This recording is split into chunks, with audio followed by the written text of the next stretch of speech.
Hello everyone, Earl Henderson, Primordial Defense. Thank you for watching. I have another Monday quarterback video for you. I'm going to play the entirety of this video without any interruption, and then I'll go back and hit replay, and then we'll talk about things that I think were done right and or done wrong. Without further ado, here we go.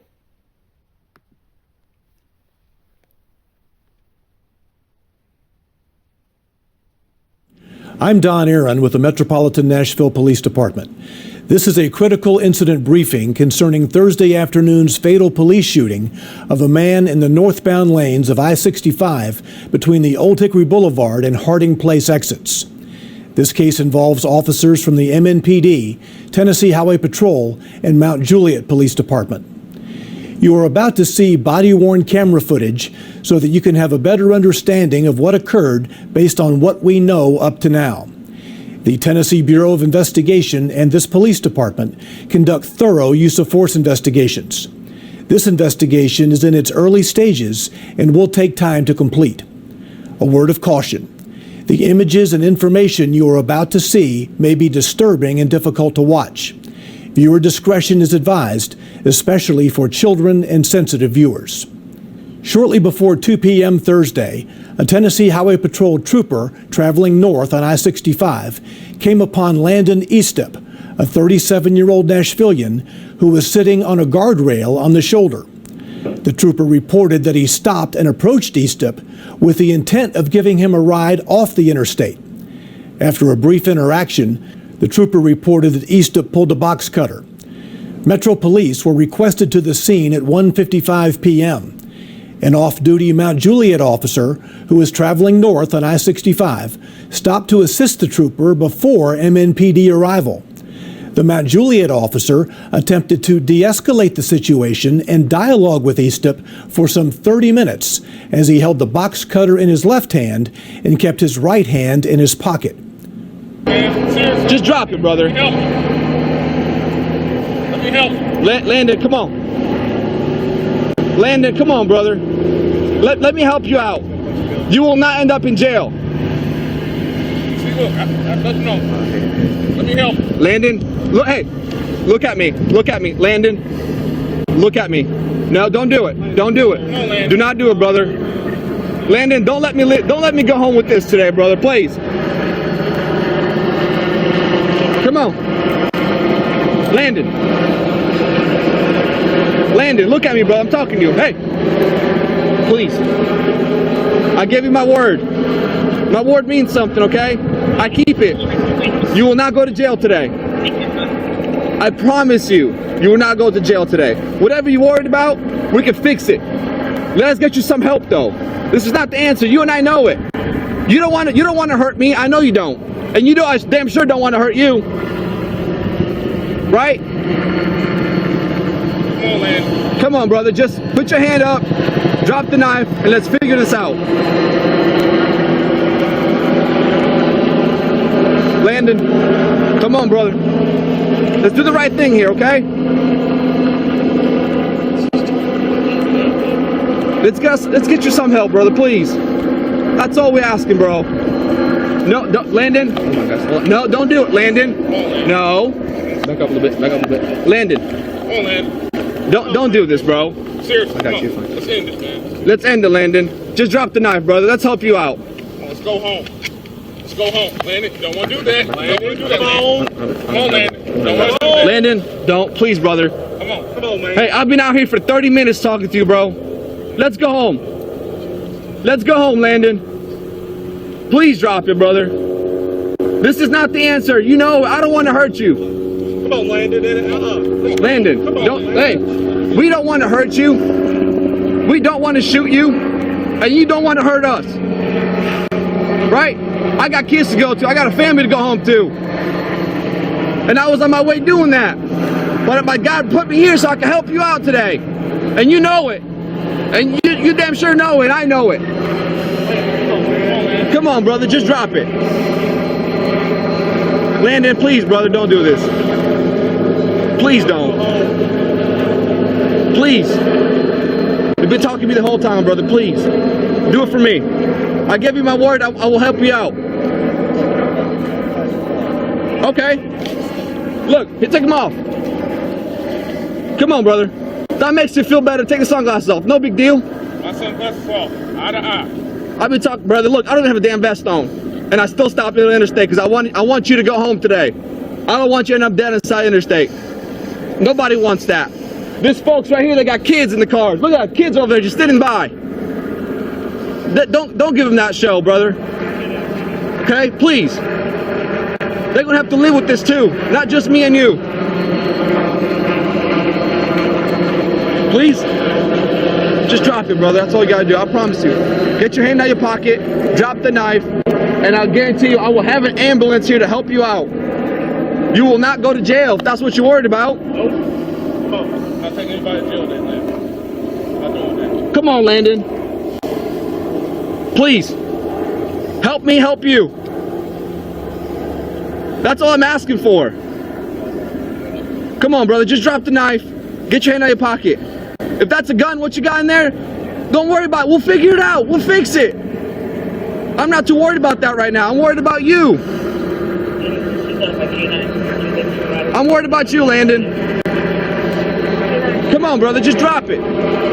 Come on. I know you can do it. I know you want to do the right thing here. And this is your chance. Landon. Come on, brother. Landon, please, brother, don't do it. Don't do it. No, no, no. No, Landon.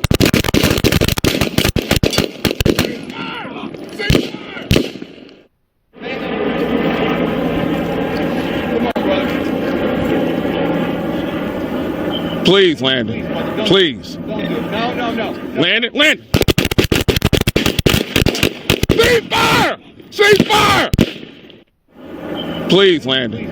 Please. Don't do it. No, no, no.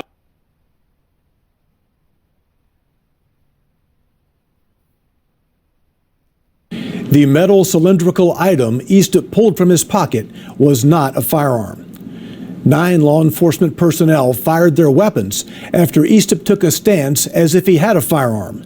6 MNPD officers, 2 Tennessee State Troopers, and the Mount Juliet officer. The MNPD officers are James Kidd, Justin Pinkleton, Sean Williams, Eden Plansick, Sergeant Steve Carrick, and Officer Brian Murphy. These 6 MNPD personnel are presently on routine administrative assignment as a result of the shooting. In the coming days, the Tennessee Bureau of Investigation and the Davidson County District Attorney's Office will continue to investigate and analyze this incident. By policy, the MNPD will also be conducting an administrative review of the interactions you have just seen to ensure that they meet the high standards expected of our officers. Thank you for watching this critical incident video. All right.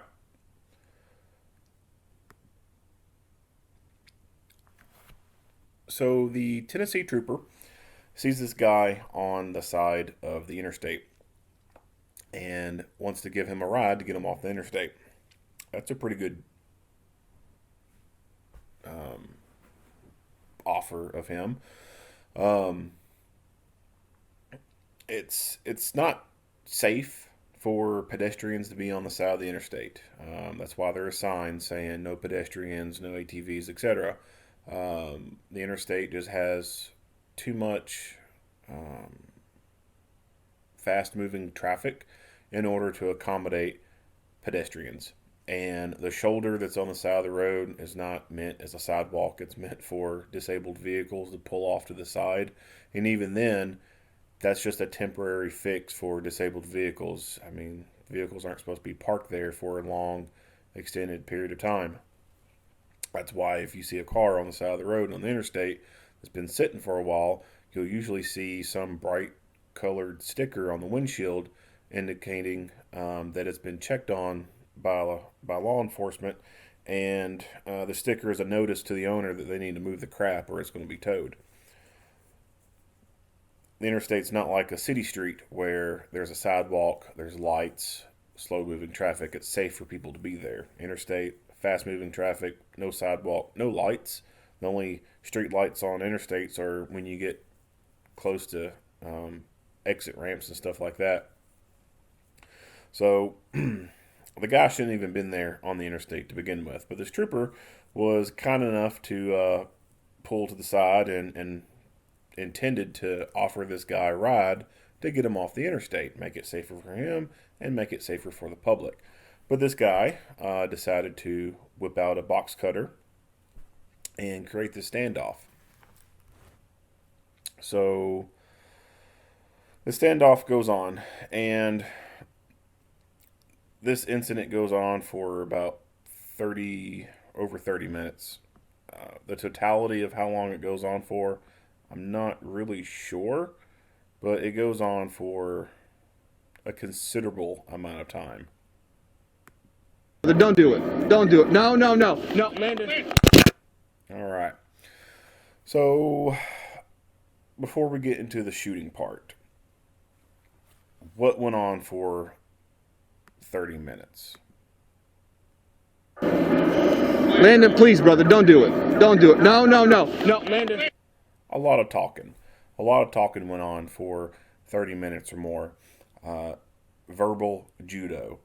Verbal de-escalation. De-escalation has kind of been this buzzword here for the last couple of years with the general public when they talk about what they want with law enforcement training. They want law enforcement to be more trained with de-escalation, to de-escalate a situation. And I don't really think that these people who talk about this stuff really know what they're talking about. And in fact, it's not even a thing. I know these people don't know what the hell they're talking about. Them talking about these matters would be just the same as them trying to talk about matters relating to brain surgery or heart surgery. They have no clue what the hell they're talking about, and they just need to shut the fuck up and stay in their lane. But since everyone has a voice and they want to interject their opinions, we have to hear this bullshit. De-escalation can be more than just talking. Obviously, talking got nowhere in this scenario. And so there has to be a point where everyone recognizes talking has failed and it is time to go physical. The amount of time that they took talking to this guy, I believe, caused this guy to escalate. Yeah, you heard that right. Them trying to talk to him caused this guy to escalate to what he did. I think that during this time frame of them trying to talk to him, this guy played this scenario out in his head and became more mentally emboldened. He became more mentally tougher and resilient to the idea of dying. He worked up enough courage during this entire time that they spent jaw-jacking with him. I firmly believe that if they would have de-escalated him with physical force, then it would not have gotten to this deadly physical force encounter.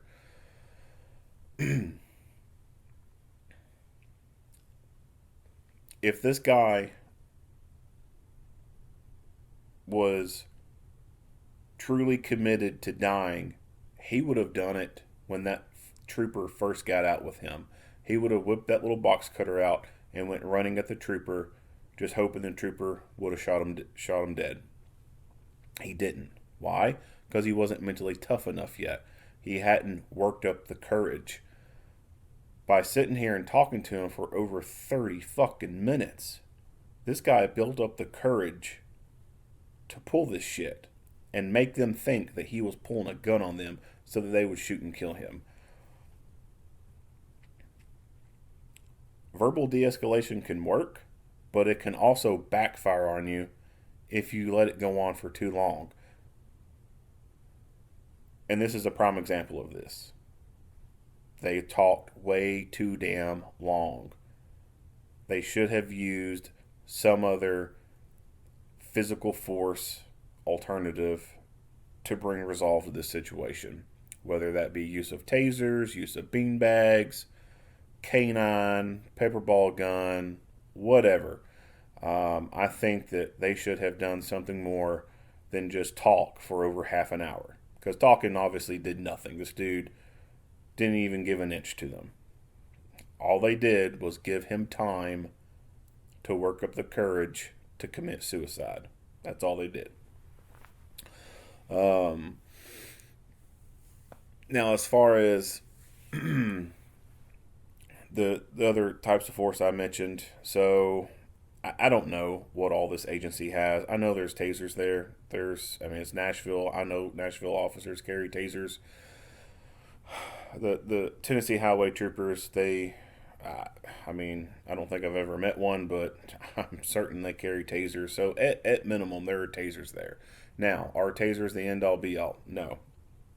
But there were, let's see here, what was it? 6 Nashville officers, 2 Tennessee Highway Patrol, and 1 off-duty Mount Juliet officer. So there was enough of them there for at least 2 people to whip their tasers out and get less lethal coverage on this guy.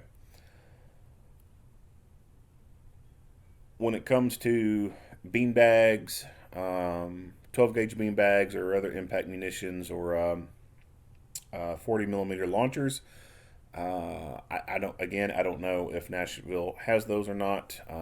But just like most agencies across the nation, not every single person is going to have a 12-gauge less lethal in the car. Not every person is going to have a 40 millimeter launcher in their car.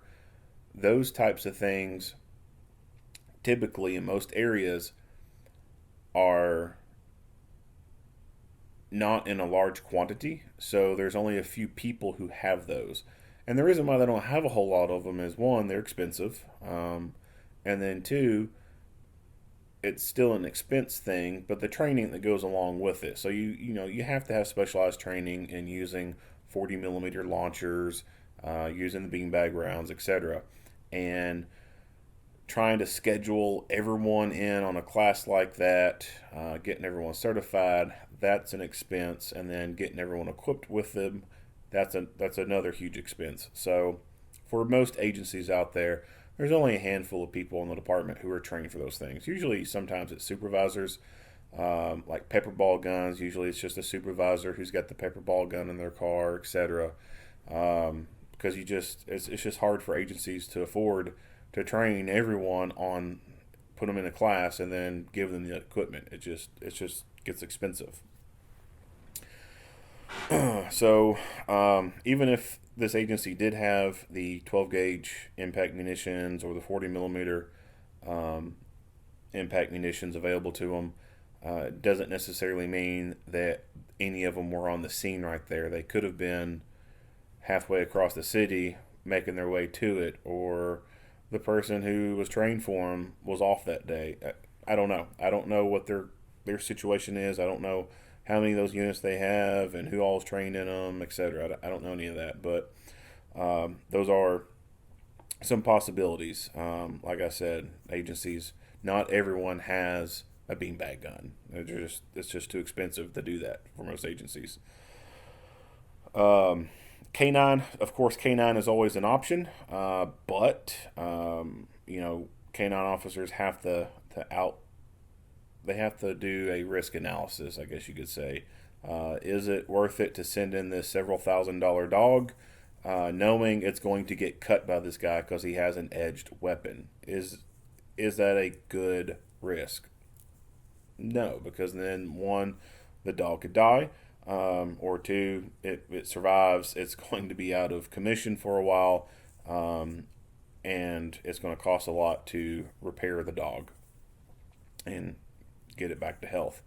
So I personally don't think utilizing a canine in this scenario would have been the greatest option, because he does have that weapon out and he could just very easily use it against the dog. I think at least what they could have done is had a couple people with tasers out, someone take charge of the situation, and that's another topic, command and control. But could have utilized some tasers and utilized it on him. Beanbags, definitely for sure, but I have no idea if any of those were even available or not. But if they were, I mean, I think they definitely should have used beanbags on this guy. So, command and control. We don't get to see a whole lot of footage leading up to this. We don't get to see 30 minutes prior to what's going on here. And we don't really get to see a whole lot afterwards. So, there could have been someone there in charge kind of leading things, or there could have been someone there who had rank but wasn't really taking charge, if that makes sense. The fact that there was this off-duty Mount Juliet officer who seemed to be, I don't want to say be primary, but he seemed to be doing most of the talking. He seemed to be kind of more in the lead, I guess. To me, him still being there 30 minutes after the incidents started makes me wonder if there was any command and control.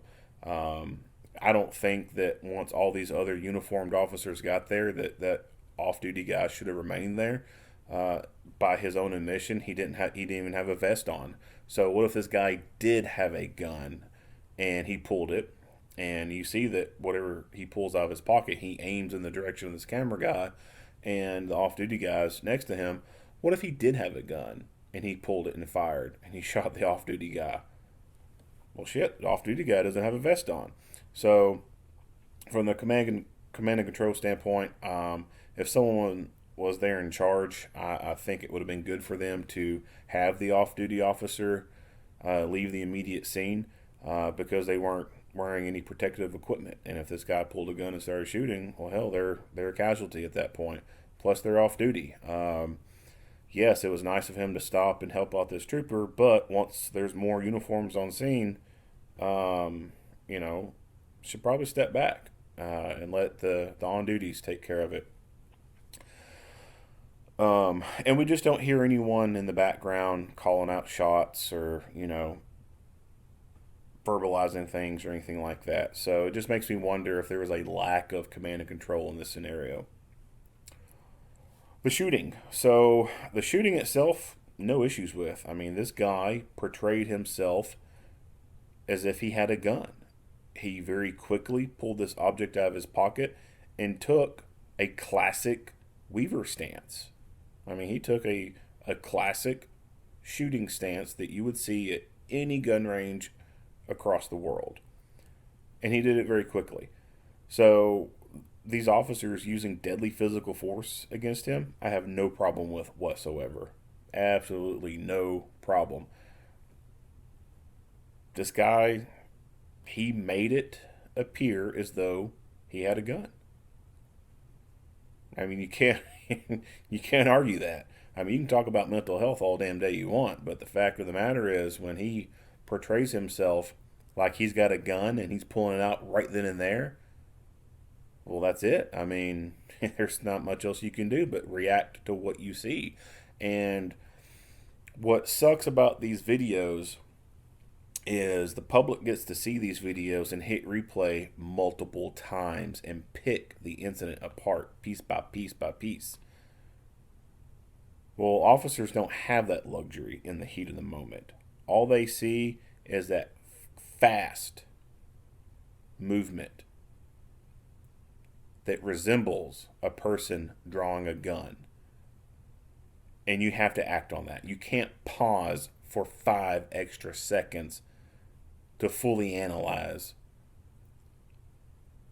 Because by waiting and not acting, you could then get a bullet in the face.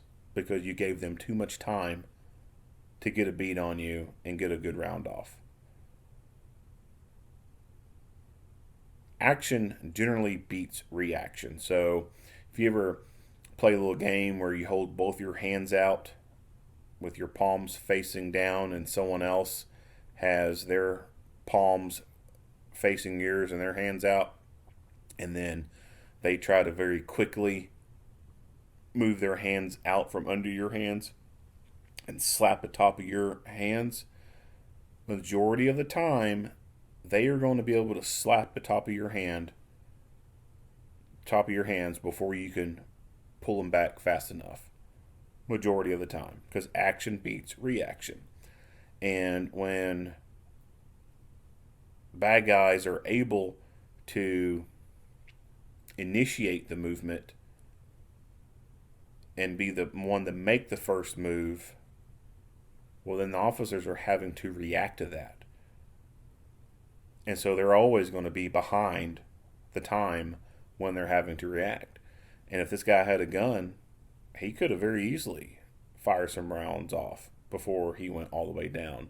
And one of those rounds could have hit one of them in the face or in the throat, or hit this off-duty officer square in the chest. So, initiating action, and action usually beating reaction. I should have mentioned that earlier when I talked about, them probably should have initiated something on him after they realized talking had failed. So after they realized talking was failing, they should have initiated action on him.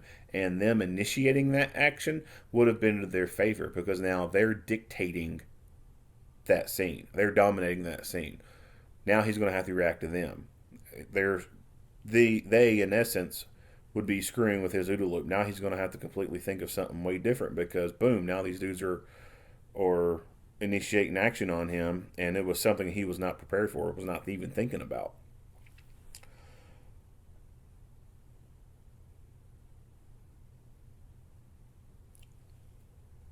But this guy got what he wanted. He did. He got what he wanted. He portrayed it as though he had a gun, and the officers fired on him. Rightfully so.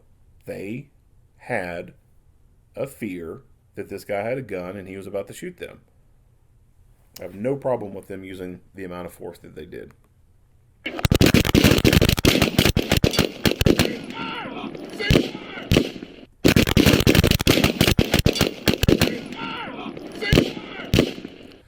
So,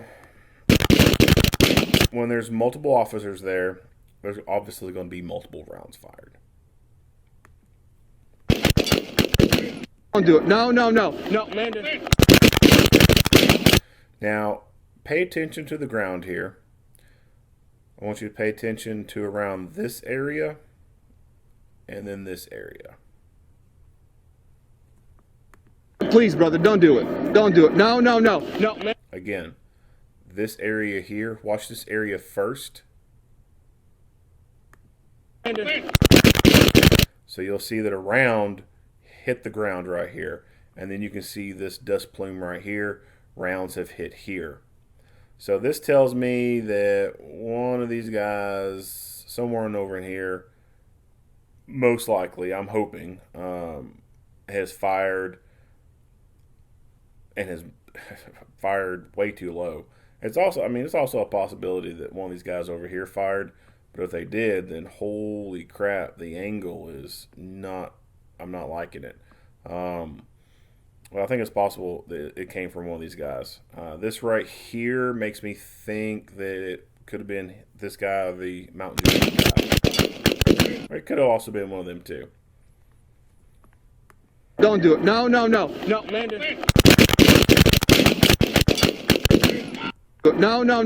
Landon. Listen to the background.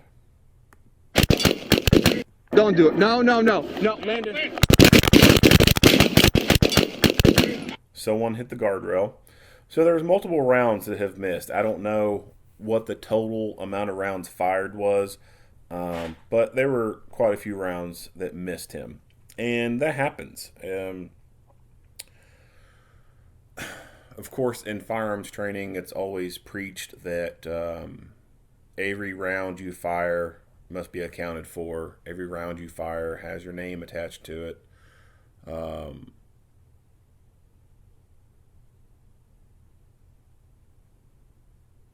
But in all reality, there are going to be missed rounds in a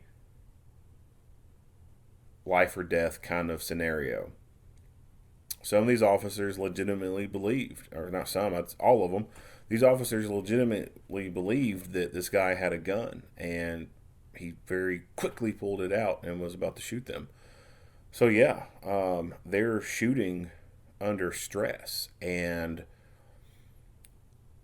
shooting under stress is a lot different than shooting on a nice day when you're cool, calm, and collective. Firearms training needs to be more than just shooting on the flat range after you have gotten the basics down. Firearms training for self-defense training needs to include a lot of force on force, shooting under stress. Now again, that is a cost thing. It costs money to do force on force training. A lot of agencies will do it, but they don't do it a whole lot. And I think it is something that agencies should do more. On top of some additional things they can do in their firearms training program. So some agencies have a very basic firearms training program. I don't know much about Nashville's program or what academy they go through and how they teach things. But when it comes to law enforcement firearms training, there's always going to be room for improvement. But that is a reality of stuff. There are going to be missed rounds in a gunfight. Now, obviously, this was not a real gunfight, but to them, they thought it was going to be a gunfight, and it was turning into a gunfight. And rounds will get missed. Now, luckily, they're on the interstate there, and there are some trees here to hopefully stop so many rounds ricocheting and going off, but you can still see some urban structures back here in the background. Probably houses, not really sure, but we can still see some structures back here. Now imagine this was downtown Nashville or something like that. Lots of people around, etc. That's where, again, the preaching of every round you fire is accounted for comes into play. So if you do this line of work and your agency only provides to you firearms qualification once or twice a year after your initial training, and that's all they do for you firearms wise, you need to do something about that. You need to spend your own dime and get some additional practice in and some additional training in, because I can tell you that only doing a qualifications course, that's not doing you any good. You're just meeting some administrative requirement at that point. You're not really keeping yourself up to par with things. Now, as far as the 2 rounds you hear later. All right. So he goes down, and you hear that ding. Watch his arms. Watch his arms.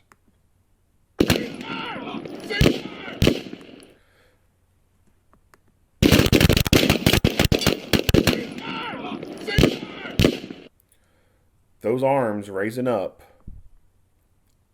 from these guys' perspective, let me back it up so you. This guy's got a rifle over here, and we see this guy's arm raising up.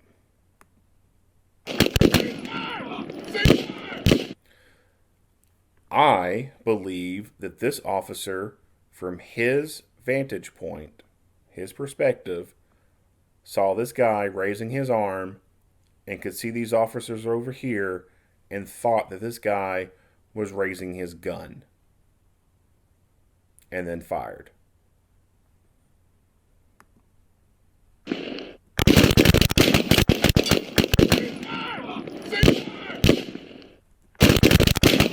Watch his arms. So it was when he rose his arms.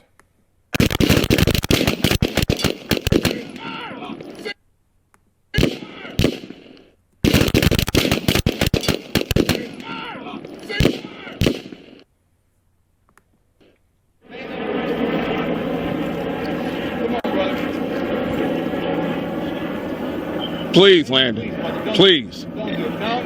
Landon. Cease fire! Cease fire! Please, Landon. Please. No.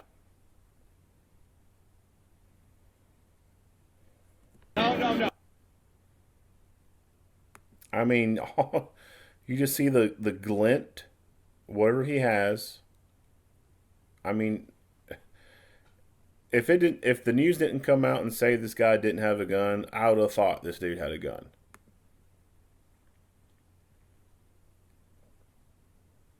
The metal cylindrical item Eastep pulled from his pocket was not a firearm.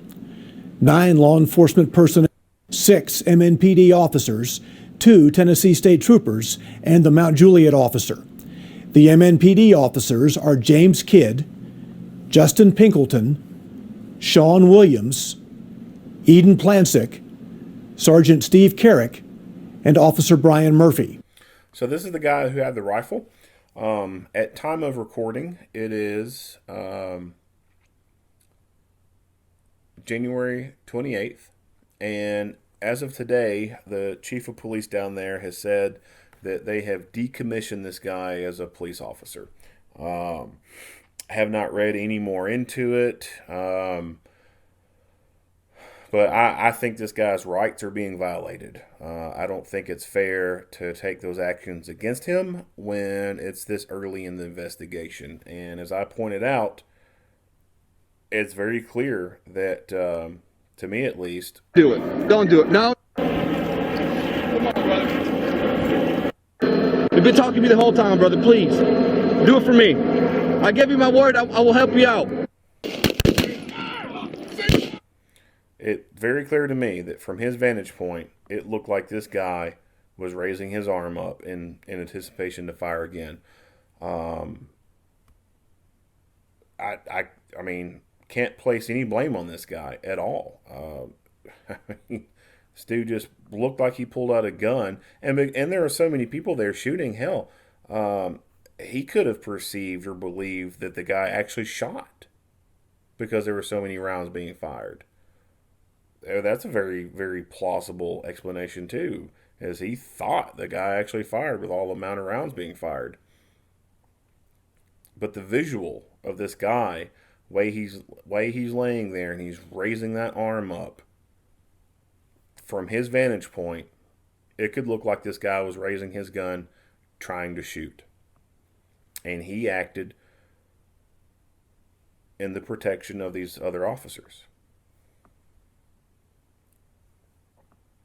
I don't think it's fair that they did that to him, and I sincerely hope that he is able to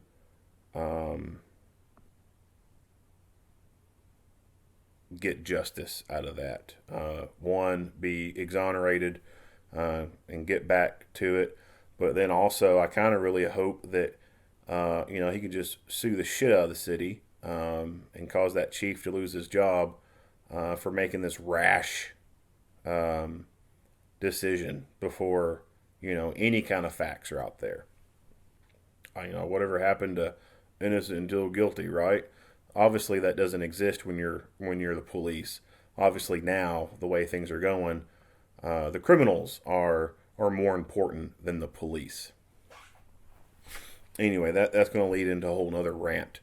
You know what? I'll go into it. So they did that to this officer, but also it was yesterday, a drug dealer down there in Nashville